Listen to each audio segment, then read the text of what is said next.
नमस्कार दोस्तों, मेरा नाम डिम्पल है और आपका मेरे YouTube चैनल में स्वागत है। दोस्तों, आज की कहानी हमें हमारे एक सब्सक्राइबर जतिन जी ने हमें भेजी है। सबसे पहले जतिन जी, आपका बहुत बहुत धन्यवाद आपकी कहानी हमें भेजने के लिए।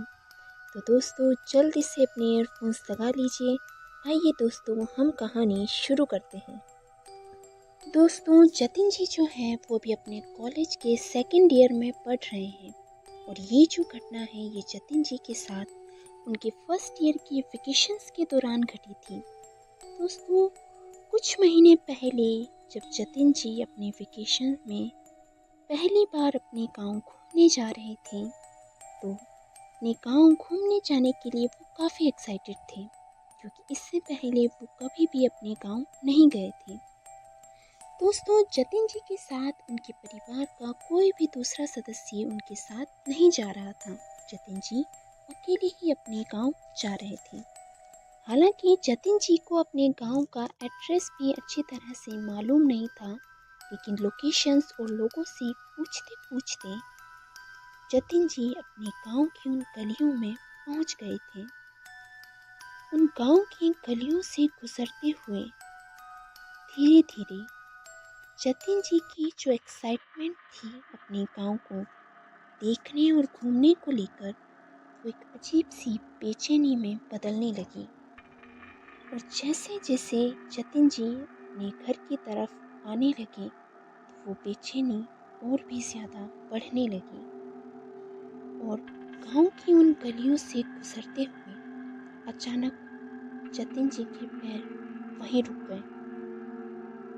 उन्होंने महसूस किया कि उनके आसपास से उन्हें किसी के जोर जोर से चीखने और चिल्लाने की आवाज़ें आ रही हैं। जतिन जी ने अपने चारों तरफ मुड़कर देखा, लेकिन उन्हें वहाँ पर कोई भी नजर नहीं आ रहा था। उस समय दोपहर का समय हो रहा था तो गलियाँ भी काफ़ी सुनसान पड़ी थी।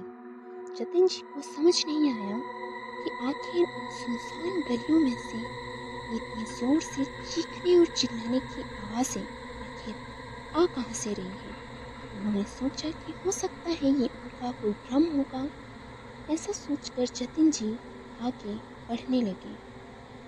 थोड़ा सा आगे बढ़ते ही अचानक आवाज़ें जतिन जी को फिर से आने लगी। जतिन जी ने फिर से चारों तरफ मुड़ के देखा, लेकिन वहाँ उन्हें कोई भी नजर नहीं आया। और चीखने और चिल्लाने की वो आवाज़ें अचानक से किसी लड़की के रोने में बदल गई। और जतिन जी ने जब ये महसूस किया कि वो चीखने और चिल्लाने की आवाज़ें एक लड़की के रोने में बदल गई है, वो और भी ज़्यादा बेचैन और घबराने लग गए। उन्होंने महसूस किया कि ये सारी आवाज़ें उनके पास में एक पुरानी स्कूल से आ रही थी। उन्होंने उस स्कूल के पास जाकर उस स्कूल की खिड़की से उस क्लासरूम की तरफ देखने लगे, लेकिन वो जो क्लासरूम था उस स्कूल का वो पूरी तरह से खाली पड़ा था। वहाँ एक बच्चा भी उन्हें नज़र नहीं आ रहा था। जतिन जी को समझ नहीं आया कि आखिर जब ये स्कूल और ये क्लासरूम पूरी तरह से खाली पड़ा है तो ये चीखने और चिल्लाने की आवाज़ें इस स्कूल से आ कैसे रही है। और जैसे ही जतिन जी ने उस स्कूल के क्लासरूम के पंखे की तरफ देखा तो उन्होंने जो देखा वो देखकर जतिन जी के होश उड़ गए। उन्होंने देखा कि उस क्लासरूम के पंखे पर एक लड़की की लाश लटक रही थी और वो लड़की जतिन जी की तरफ ही देख रही थी। उस लड़की का चेहरा खून से सना हुआ था। जतिन जी ने जब ये देखा कि वो लड़की उन्हीं की तरफ देख रही है तो जतिन जी काफ़ी घबरा गए और उन्हें कुछ भी समझ नहीं आया। वो घबरा कर बस वहाँ से तोड़कर अपने घर की तरफ भागने लगे। जैसे तैसे जतिन जी भागकर अपने घर पहुँच गए। घर पहुँचने के बाद जतिन जी इतने डरे हुए थे कि उन्होंने अपने परिवार वालों को कुछ भी नहीं बताया। जतिन जी के मन में रात भर वो लड़की और वो घटना चलती रही। रात को उन्होंने सोचा कि अगली सुबह वो उस स्कूल के पास में जाकर ज़रूर पता लगाएंगे कि आखिर वो लड़की जिसे उन्होंने देखा था और वो जो घटना उनके साथ हुई थी, आखिर वो सब क्या था। जतिन जी अगली सुबह उस स्कूल की तरफ जाने के लिए निकल पड़े और उस स्कूल के उसी क्लासरूम की तरफ वो फिर से देखने गए कि शायद उन्हें वहाँ पर कोई नज़र आ जाए। लेकिन उन्होंने पूरा क्लासरूम देखा, लेकिन वहाँ पर कोई भी नहीं था। और जिस पंखे पर उन्हें एक लड़की नज़र आई थी, उस पंखे पर भी अब कोई भी नहीं था।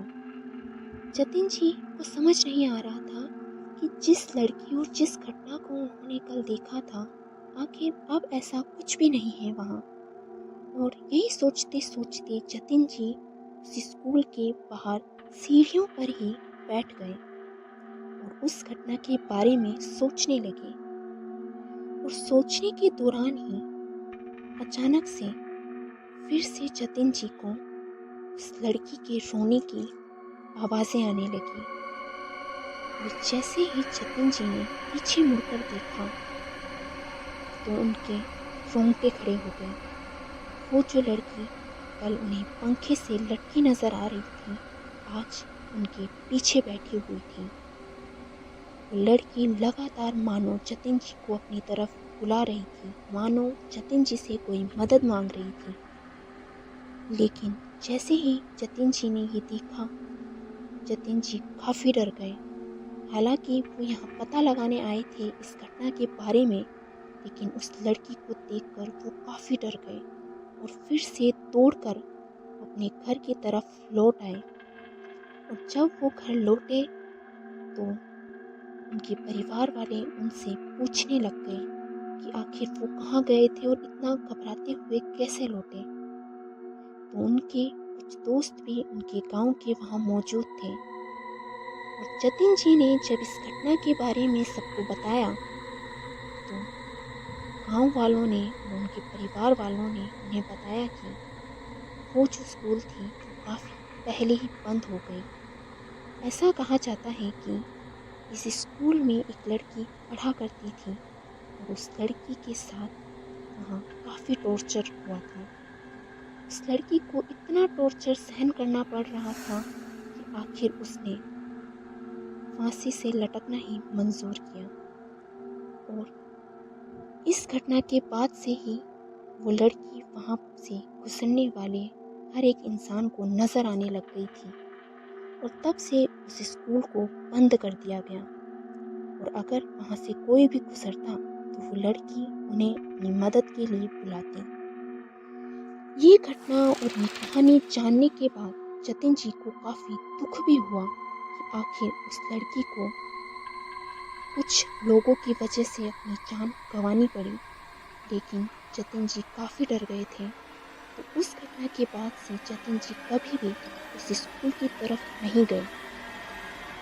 हालांकि जो जतिन जी हैं वो अभी भी अपने गांव कम ही जाते हैं और जाते भी हैं तो स्कूल वाली गली से कभी भी नहीं गुजरते हैं। उस घटना के बाद से वो स्कूल हमेशा के लिए एक हॉन्टेड स्कूल बनकर रह गई। तो ये थी जतिन जी ने हमें भेजी एक सच्ची हॉन्टेड स्कूल की घटना। दोस्तों, अगर आपके पास भी ऐसी ही कोई कहानी है या घटना है तो आप मुझे मेल कर सकते हैं। मैं आपकी कहानी भी अपने वीडियो में सुना दूंगी। आज की कहानी आपको कैसी लगी हमें कमेंट में ज़रूर बताइएगा। अगर आपको मेरी कहानियाँ अच्छी लगती हैं तो प्लीज़ हमारे चैनल को सब्सक्राइब कर लीजिएगा दोस्तों। तब तक के लिए अपना ख्याल रखिए। मिलते हैं फिर से एक ऐसी ही सच्ची और डरावनी कहानी लेकर दोस्तों।